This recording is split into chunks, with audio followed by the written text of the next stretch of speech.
Et on va donner à goûter un futur avec une telle onctuosité qu'on a envie de le faire advenir.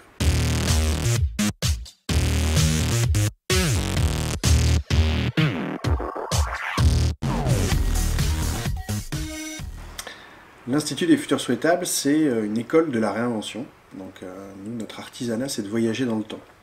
Donc on voyage dans le futur, on voyage dans le passé aussi, il y a des choses à prendre comme enseignement du passé, et on est surtout très content d'être dans le présent, puisque préparer le futur, c'est ce qui nous anime à l'Institut des futurs souhaitables, et on a une communauté de conspirateurs positifs qui nous aident à transformer positivement le monde, du moins à y contribuer.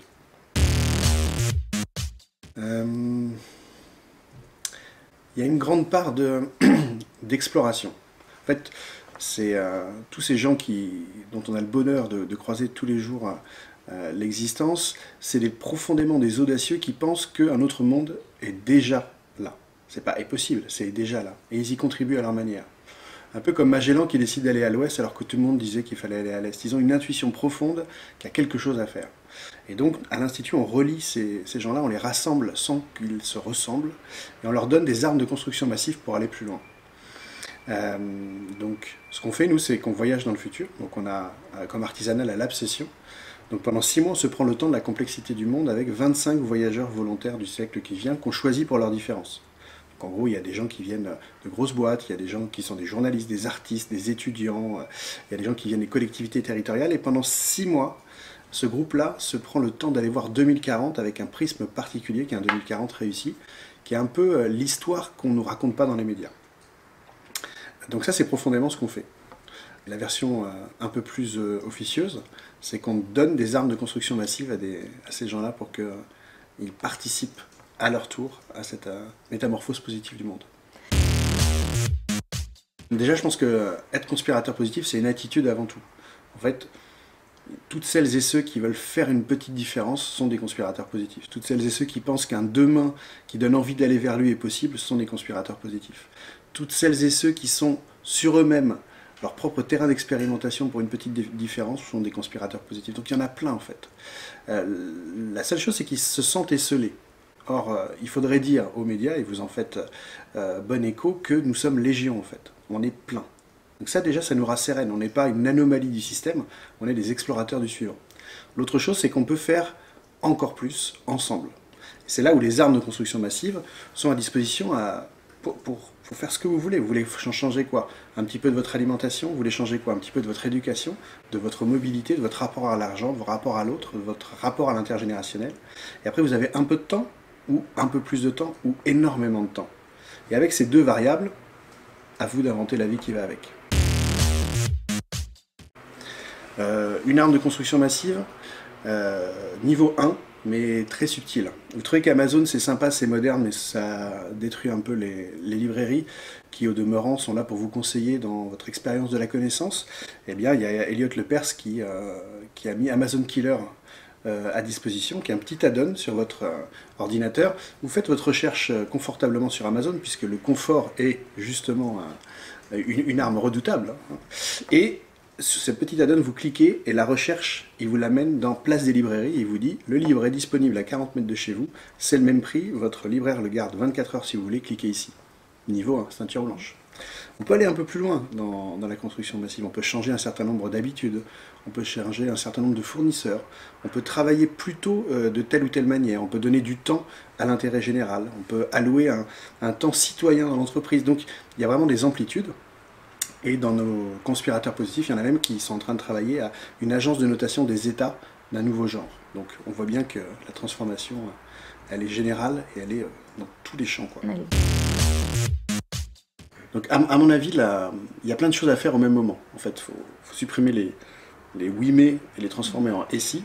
Et une des choses, c'est prendre à la mesure de cette métamorphose. Et donc nous, on donne un outil gratuit qui s'appelle Poster, qui sont 12 éléments de complexité de notre monde et les interconnexions entre ces éléments. Il y a des donnes climatiques, il y a des donnes en termes de biodiversité, en termes d'énergie, en termes de gouvernance, en termes de finances, et tout ça est interrelié. La complexité, c'est un rhizome biologique dans lequel se cache un certain nombre de richesses. Et bien, prendre le temps de ça est déjà un acte de résistance créatif. Donc prenez le temps de comprendre votre monde et Poster, la promesse, c'est si vous avez 15 minutes pour ça, ben voilà les premiers pas finalement.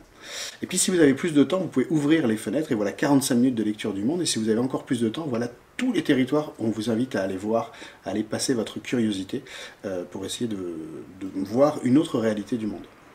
Et donc post-r.org, c'est libre, c'est gratuit. On a créé le logiciel avec des data designers et des gens incroyablement audacieux. Et donc c'est cadeau. Modestement, on fait notre part, comme le dirait Pierre Rabhi, mais je pense qu'on fait plus que sa part. Parce que je trouve que l'énergie de l'époque, c'est faire plus que sa part. Et si possible, faire plus que sa part ensemble, c'est là où on va essayer de faire la bascule et d'avoir un impact. Donc nous, on donne à voir un futur qui donne envie d'aller vers lui. En quoi c'est évolutionnaire? C'est que le futur est maltraité dans les médias. En fait, quand on parle du futur, c'est souvent la réalité augmentée de ce qu'on a de pire. Et d'ailleurs, ça nous sert pour partie, c'est-à-dire que ça nous met en mode survie et ça nous permet de passer un certain nombre d'épreuves. Or, le monde il est dans une telle métamorphose où il faut tellement tout réinventer que c'est pas tellement là que ça se niche, c'est plutôt là, dans le préfrontal, dans l'imaginaire. Il faut un nouveau regard sur le monde pour créer des nouvelles réalités. Ben, nous, ce qu'on fait dans la Lab, dans cette école de réinvention qui est l'Institut des Futurs Souhaitables, c'est de donner les nouvelles humanités, les nouvelles attitudes pour appréhender le futur et pour le construire ici et maintenant. Donc changer son regard, c'est déjà le premier acte. Et après, il y a des modalités pratiques dont on a parlé, des armes de construction massive, pour commencer à faire et commencer à enclencher le changement. Mais le premier changement, c'est de changer le regard sur demain et donc sur maintenant. En ce moment, il y a plein de dystopies. Je ne sais pas si vous avez remarqué, mais il y a plein de cinéma de science-fiction qui nous abreuvent de dystopie, comme les médias nous abreuvent de dystopie, comme les chaînes de médias en continu, c'est une dystopie permanente. Ils ont raison de nous dire ça, c'est une partie de la réalité. Là où ils sont malhonnêtes, c'est de nous dire que c'est la seule partie qui existe. Il y a un autre pan qui sont les futurs souhaitables, qui sont en train d'advenir, et nous parlons de futurs souhaitables, on est aussi crédibles que ceux qui nous promettent un futur désenchanté. Parce que l'un, c'est une affaire de volonté, le futur souhaitable, et l'autre, une absence de volonté. Et ce qui est bien dans cette affaire, c'est que ça dépend de nous, en fait. C'est pas ni irréversible, ni ça dépend pas de plus que nous. Donc tout ça est un immense prétexte à vous donner le pouvoir de choisir votre vie, en fait. Il y en a plein. La prospective de l'Institut, c'est d'abord d'avoir une école de Jedi pour de vrai. Voilà. Une vraie école, aussi petite soit l'espace, mais on puisse se réunir, prendre un café avec d'autres exploratrices et explorateurs, conspirateurs et conspiratrices.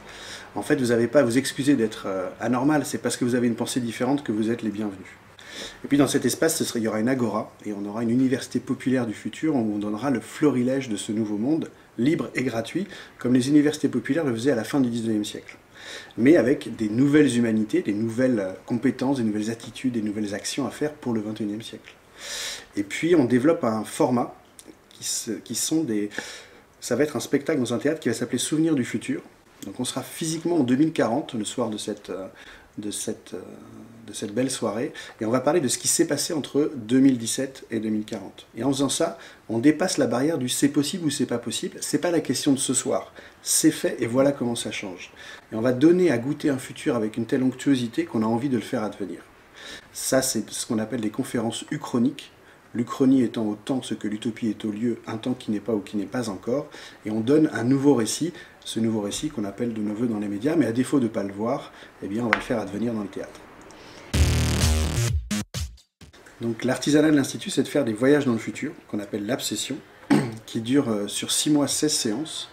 On a dans l'Institut le plaisir d'avoir 150 intervenants de plein de disciplines différentes, qui sont profondément des explorateurs de leur domaine, qui veulent aller plus loin en s'hybridant avec d'autres et en tentant des choses. On en sélectionne 50 et on les donne finalement en partage dans la pensée à 25 voyageurs qu'on choisit pour leur biodiversité. Dans nos caravelles, c'est comme ça qu'on parle de nos promotions, on en a fait 17 à ce jour, il y a, la moitié vient de grandes entreprises, on a des gens des collectivités territoriales, de l'État, on a des ONG, on a des chômeurs, on a des étudiants, on a des artistes, des journalistes, des gens complètement mélangés d'univers différents. Et on les fait travailler ensemble et on leur donne une représentation de ce qui pourrait être demain, avec le prisme particulier dont on parle, qui est un futur souhaitable. Et on leur donne aussi ces fameuses armes de construction massive pour le faire advenir plus rapidement. Et de ça, on en tire des curiosités comme les caravelles d'antan qui allaient voir les terrains incognita. Et là, nos artistes dans l'Institut traduisent cette complexité-là pour la donner gratuitement au débat public. D'où la campagne de propagande positive avec nos stickers, d'où les championnats de souhaitables, d'où les controverses d'utilité publique qui est un format pour pas être d'accord ensemble, d'où les conférences du chronique dont on a parlé, qui seraient ce souvenir du futur. Donc voilà un peu nos modalités. Et après, on fait des formations plus courtes et plus précises, notamment sur le biomimétisme. Donc on a 4 jours avec le Muséum d'Histoire Naturelle sur le biomimétisme.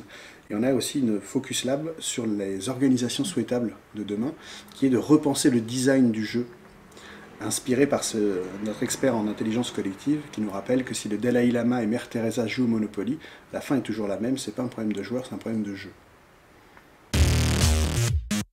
Un tweet, c'est rigolo, surtout quand on a plus que 140 caractères. Donc maintenant, ça commence à être intéressant, cette question. Mais je pense que le meilleur est à venir en un seul mot. Ça traduit l'énergie, en fait, de notre initiative, qui est un optimisme offensif, profondément. Ça aussi, ça parle de la beauté de la langue française, qui, dans l'histoire de l'humanité, a eu son rôle à jouer pour faire ce pas de côté par rapport à la doxa du moment. Et je trouve que cette belle phrase, le meilleur est à venir en un seul mot, résume à la fois l'ambition et la manière d'y aller, qui est de penser que demain est profondément ce qu'on va en faire.